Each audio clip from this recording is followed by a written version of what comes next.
Бисмиллахир-рахманир-рахим. Алхамдулиллахи роббил аламин. Вассалату вассаламу аля расулихи ва аля алихи ва сахбихи ажмаин ва ба'д. Бүгін айтатын тақырыбымыз намаздың ішіндегі ықыласты қалай дұрыс орнату керек. Әрине, намаздың ішіндегі ықыласты жоқ қылатын, ықыласты ұрлайтын екі себеп бар. Бірінші сыртқы, екінші ішкі деп аталады. Сыртқысына көз арқылы, құлақ арқылы келген, құлақ көз каналдары арқылы әсерленген іс-әрекеттер деп атаймыз оны. Мысалға айтатын болсақ, адамның намаз оқып жатқанда жай намазындағы әртүрлі узорлар, болмаса 4-5 қадам жерден өтіп баратқан адамдар, не болмаса қабырғадағы әртүрлі жазулар сияқты адамның ойын бұзатын нәрселер болады. Тура сол сияқты құлақ арқылы да әртүрлі естілген дауыстар да намаздың ішіндегі ықыласты бұзады. Тіпті бір кісінің ыңылдап оқып отқан Құранның өзі намаз оқып отқан адамға кері әсерін беруі мүмкін. Бұл сыртқы факторлар.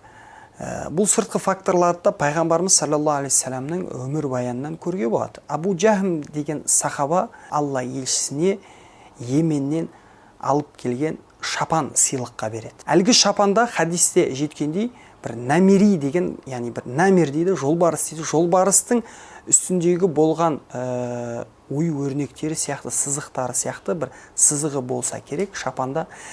Пайғамбарымыз саллаллаху алейхи вассалам намаз оқып болғаннан кейін Абу Жахм қайда? Мына шапанын берейін қайтарып деп шапанын қайтарып береді. Сонда сахабалар сұрайды, неге үйттіңіз, я Расулалла, сіз сыйлықты қайтармаушы едіңіз ғой дегенде, жаңа намазда мына шапанның сызықтарына көзім түсті, сондықтан қайтарып бердім деген сияқты бір сөз айтады.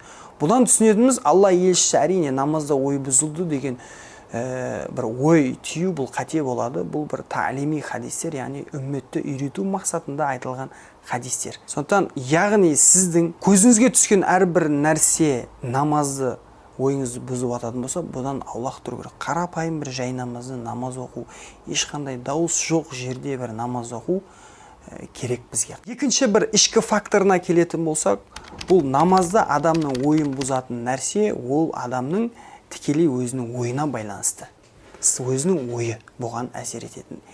Яғни адам 24 сағаттың ішінде күйбең тіршілікпен жүрген адам негізгі өзінің басты жұмысына кірген кезде қандай да бір адам басқа да майда шүйде ойларды, басқа да майда шүйде мәселелерді тоқтатып қояды. Яғни біздің тілмен айтқан кезде паузасын басып қойып негізгі тіршілікпен айналысады. Мәселелердің түйіні шешілмей қалған ойдағы паузада тұрған мәселелер адам намазға кірген кезде 10 минут болсын, 15 минут болсын тыныштала қалған кезде бір сәт осы шешілмеген паузада тұрған мәселелер адамды мазалай бастайды. Мысалға ол не болуы мүмкін?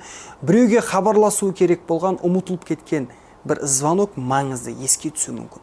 Тура сол сияқты бірнеше күннен бері таппай жүрген бір зат еске түсуі мүмкін.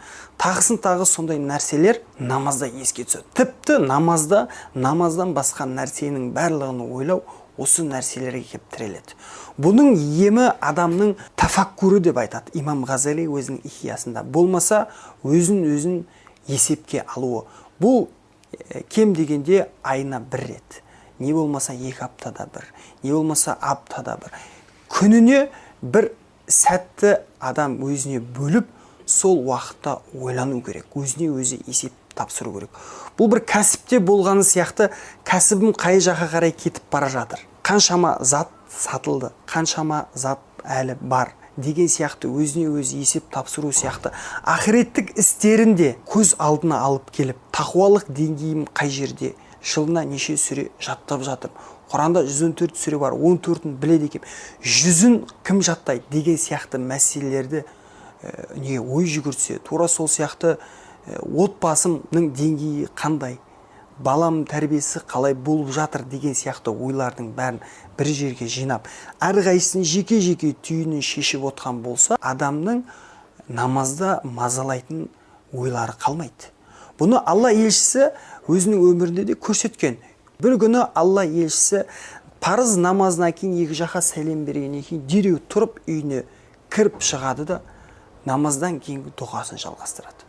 Сонда намаз біткеннен кейін сахабалар сұрайды: "Я Расулалла, Неге олай жасадыңыз дегенде, жаңа намаздың алдында садақа құрмасы келген еді.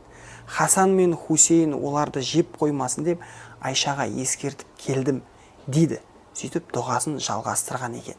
Әлем бұдан біздің түсінетініміз, тіпті намаз болмаса тіпті дұғаның алдында да сізді бір мазалайтын бір ой болса, оның түйінін шешіп келіп барып отырсаңыз жақсы деген бір ұғымды түсінеміз. Сондықтан ой тазалығы намазда иншалла намаздың ықыласын қайтадан жандандырады деген ойдамыз. Тура сол сияқты басқа да бір ықыласты алып келетін мәселелер бар. Ол әрдайым жаңа бір сүрені жаттап отырып намазда соны оқу, намазда оқылып атқан сүренің мағынасын түсіну деген сияқты нәрселер және қосымша айтуға болады. Ва ахири дауана алхамдулиллахи роббил аламин. Сонда сөйлеп атқан, түсіріп атқан жоқсыз ба? Өткендегі анау сіздің видеоңыз сияқты екінші кадрдағы сөйлеп атқан жерлер алынбай ма сонда? Бір 10 секунд, 5 секундта ғана біз негізі сынау. Түсіндім. Звук жазылмайды ғой. Жоқ, ол звук по-любому анамен жазылады, ол астына тіркеледі. Менің қолым